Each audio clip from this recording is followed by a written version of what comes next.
Partai politik peserta pemilu berhak mengusulkan pasangan calon presiden dan wakil presiden.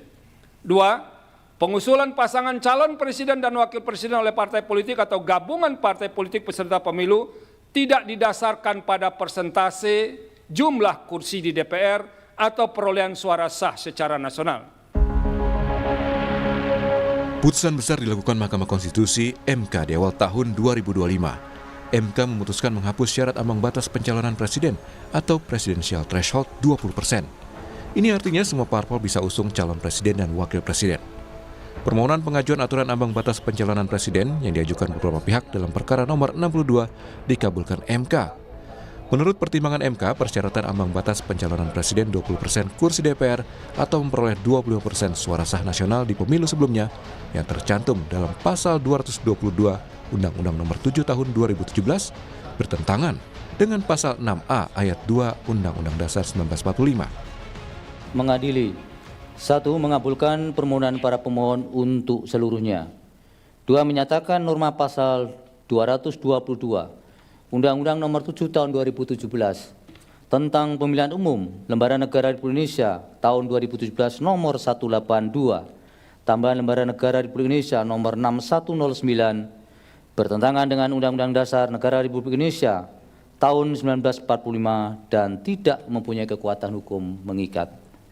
3. Memerintahkan pemuatan putusan ini dalam Berita Negara Republik Indonesia sebagaimana mestinya. Pemerintah merespon putusan Mahkamah Konstitusi menghapus ambang batas pencalonan presiden. Menteri Hukum Supratman Andi Aktas memastikan pemerintah menghormati putusan MK. Dalam sambungan telepon dengan Kompas TV, Supratman menilai MK tetap memberikan ruang kepada pemerintah dan DPR untuk melakukan rekayasa konstitusional atau simulasi penghapusan ambang batas pencalonan presiden.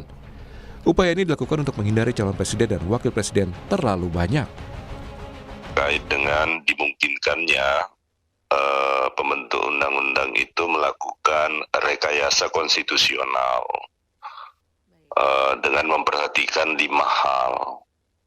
Yang pertama bahwa nanti itu bisa dibaca di halaman 127 putusannya. Jadi ada 5 hal yang dipertimbangkan dalam rangka melakukan rekayasa konstitusional. Karena MK juga berpandangan bahwa banyaknya calon itu juga tidak menjamin sebuah proses demokratisasi yang dikehendaki oleh pembentuk undang-undang, oleh konstitusi.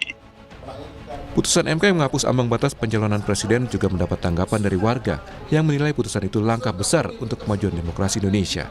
Warga bilang akan ada lebih banyak pilihan pimpinan dalam pemilu nanti. Demokrasi di Indonesia menurut saya kembali sehat lagi, di mana saya sebagai masyarakat pastinya nantinya akan punya banyak pilihan terkait capres atau cawapres yang mau saya pilih di Pilpres 2029 mendatang. Ya, sangat setuju ya, karena selama ini dengan pilihan terbatas itu masyarakat juga akhirnya tidak punya pilihan banyak untuk memilih pimpinan terbaik kita ke depan. Dan saya harap ini bisa terus dikawal dan kemudian semoga saja DPR juga tidak akan mengubah aturan ini lagi. Kalau aku dari sisi Gen Z ya mungkin ya, anak muda ngerasanya emang demokrasinya jadi lebih kerasa gitu. Jadi semua orang bisa mengusungkan diri untuk menjadi presiden ataupun punya posisi di pemerintahan. Sementara menurut penggugat, ambang batas pencalonan presiden sudah digugat 36 kali. Itu artinya penggugat menilai ambang batas pencalonan presiden bermasalah. Dan kini putusan MK itu dinilai sebagai kemenangan rakyat Indonesia. Tim Liputan Kompas TV.